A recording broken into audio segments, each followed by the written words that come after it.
हर हर महादेव, हरे कृष्ण राधे राधे।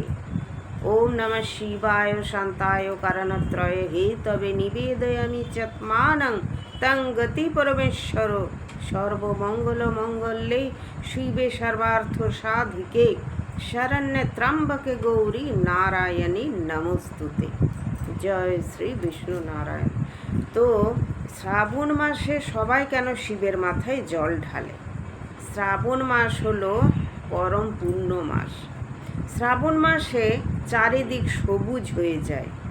ভগবান মহাদেব শ্রাবণ মাসে তপস্যারত পার্বতীকে আশীর্বাদ করেছিলেন। তো সেই জন্যই শ্রাবণ মাস ভক্তদের কাছে অত্যন্ত আনন্দের মাস, যে শ্রাবণ মাসে তারা যদি মহাদেবের মাথায় জল ঢেলে মহাদেবকে তুষ্ট করতে পারে, তাহলে মহাদেব তাদের মনস্কামনা পূরণ করে। সেই জন্য দেখবেন আপামর জনতা সবাই জল ঢালতে যায়।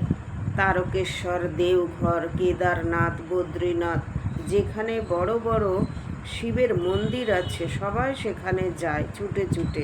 তাদের মনের কামনা বাসনা তারা বাবাকে জানায়। তো ছোটোবেলায় আমরা যেখানে থাকতাম, ছোটোবেলায় ভাড়া বাড়িতে থাকতাম, তো সেই বাড়ির আশেপাশে অনেক শিব মন্দির ছিল। মানে আগেকার দিনের জমিদার বাড়ি, তো চারিদিকে বিষ্ণু মন্দির, শিব মন্দির। তো আমরা যেখানে খেলা করতাম সেই শিবের উঠোনে, সেই শিবের নাম হলো ঘণ্টেশ্বর বাবা। গাজনের সময় ওখানে জল ঢালা হতো। এছাড়া দুই হাটে দুই শিব ছিল, পার্বতীনাথ আর বৃদ্ধ শিব। দুই শিব খুব জাগ্রত। আর এদিকে আমাদের পাড়াতেই ছিল ঘণ্টেশ্বর শিব।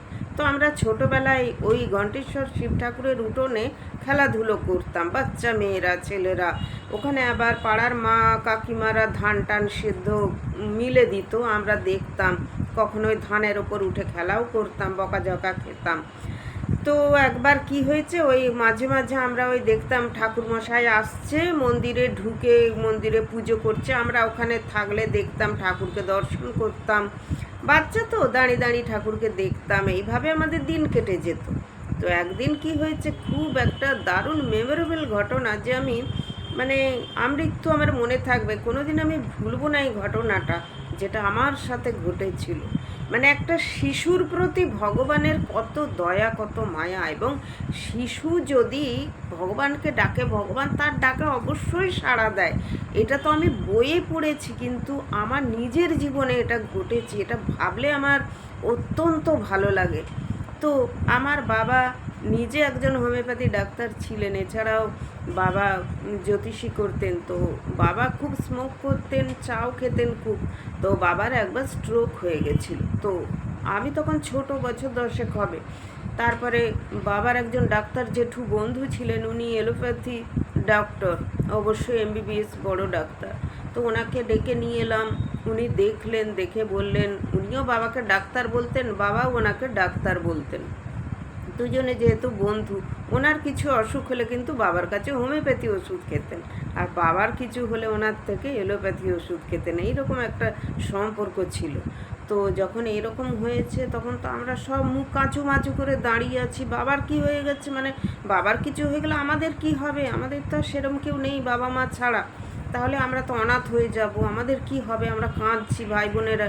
তখন ডাক্তারবাবু বলছেন, জেঠু বলছেন যে ডাক্তার তোমাকে কিন্তু সাবধানে থাকতে হবে, তুমি এত চা সিগারেট এগুলো কিন্তু খাওয়া বন্ধ করো, কেননা তোমার এটা ফার্স্ট স্ট্রোক হয়ে গেল, এরপরে কিন্তু তোমার সাবধানে থাকা খুব দরকার, হার্টের পজিশন ভালো না। এটা শোনার পর আমি দাঁড়িয়ে না, খুব আমার মনটা খারাপ হয়েছে, মানে চোখ দিয়ে ঝরঝর করে জল পড়ে যাচ্ছে। তো জেঠু বলছে তুই কাঁদছিস কেন? কিছু হবে না, তোর বাবা ভালো হয়ে গেছে, চিন্তা করতে হবে না। আমার না তাও মনটা মানেনি। আমাদের বাড়িতে মা কালীর মূর্তি আছে, মা কালীর কাছে গিয়ে কিছুক্ষণ কাঁদলাম, যে মা বাবাকে কিছু যেন না বাবার হয়, বাবা যেন ভালো থাকে, সুস্থ থাকে। তারপরে কি করেছি না, আমাদের পাড়াতে ওই যে ঘণ্টেশ্বর বাবার শিব মন্দির, তখন ওই পুজো টুজো করে আর ওই শেকল দিয়ে চলে যেত। তো ছোট মন্দির তো, শেকলে হাত চলে যায়। আমি কাঁদতে কাঁদতে ছুটে গেছি মন্দিরে, দুপুরবেলা, তখন কেউ কোথাও নেই। আমি গিয়ে, আর ওখানটা এমনিতেই নির্ঝুম জায়গা, পাশে আবার আরেক শিব আছে, সিংহবাহিনীর মন্দির আছে, সব জমিদারদের মন্দির না, ঠাকুরমশাইরা পুজো করে যেতেন। তো আমি গিয়ে শেকলটা খুলে ভেতরে ঢুকেছি। ঢুকে গিয়ে দেখছি ভেতরে একটা তো মন্দির, একটা পুরনো মন্দির, আর একটা কেমন সোঁদা গন্ধ আসছে, আর ধূপ টুপ দিয়ে গেছিলো, সেসব নিভে গেছে, কিন্তু একটা অপূর্ব একটা সুন্দর একটা গন্ধ আসে সেই মন্দির, শিবের মন্দির থেকে। তো আমি মন্দিরে ঢুকে দূরে দাঁড়িয়ে এরম করে দাঁড়িয়ে কাঁদছি। আমি বলছি, ঠাকুর ও বাবা, তুমি আমার বাবাকে ভালো করে দাও, আমার বাবার যেন কিছু না হয় গো, আমার বাবা ছাড়া আমাদের কেউ নেই, বাবার কিছু হয়ে গেলে আমরা কোথায় যাব, আমাদের কি হবে? ও বাবা ঘণ্টেশ্বর, প্লিজ আমার বাবাকে কিছু করো না, আমার বাবা যেন ভালো থাকে, আমার বাবা যেন সুস্থ হয়ে যায়, বলে এরকম করে দাঁড়িয়ে দাঁড়িয়ে কাঁদছি। একটু পরে দেখছি ওই যেদিক দিয়ে মানে বাবার মাথায় জল ঢালা হয় তো, আর জলটা একটা নর্দমা দিয়ে চলে যায় পেছন দিকে। তো দেখলাম সেই নর্দমাটা দিয়ে না একটা সাপ এসেছে, সেই একটা সাপ এসে না, আর ওই শিবলিঙ্গকে জড়িয়ে ধরেছে, ধরে না এরম করে ফণাটা ধরে দাঁড়িয়ে আছে। আমি না কেমন একটা ভয় পেয়ে না সিঁটিয়ে গেছি। জানতাম এটা যে শিবের সাপ বাহন, আমি জানি, কীরকম যেন একটা ভয় পেয়ে গেছি আমি। আমার না বুকের ভেতরটা কেমন ধড়াস করে উঠেছে। আমি না এরম করে দূর থেকে প্রণাম করে তারপরে দেখছি আমাকে কিন্তু কিছু বলছে না, হঠাৎ করেই ওই নর্দমাটা দিয়ে এসে আর শিবের ওপর জড়িয়ে আর এইভাবে ফণা তুলে আমাকে দেখছে। আমি না কেমন একটা থতমত খেয়ে ভয় পেয়ে গেছি। দিয়ে তারপরে আমি আস্তে করে বাইরে বেরিয়ে যার ছিটকিনিটা দিয়ে দিয়েছি, দিয়ে চলে এসেছি। খুব ভয় পেয়ে গেছি।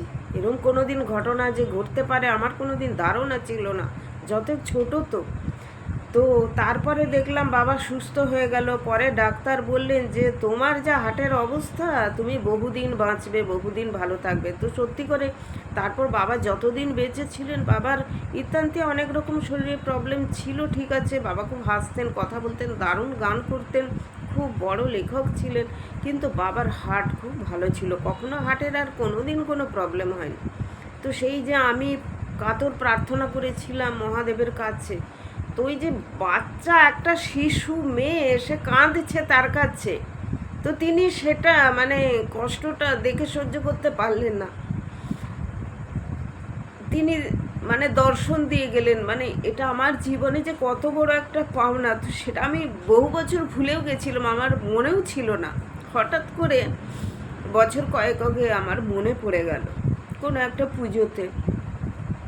তো আমার এটা আজও আমার ভাবলে গায়ে কাঁটা দেয় যে সত্যি করেই আমি ভগবানের সেদিনে দর্শন পেয়েছি, এবং ভগবান আমার ডাকে সাড়াও দিয়েছে, দেবাদিদেব মহাদেব, এবং তার জন্য আমার বাবা বহুদিন সুস্থ ছিলেন। তারপর বাবা চলেও গেছেন, কিন্তু এখনও আমার এই কথাটা মনে পড়ে।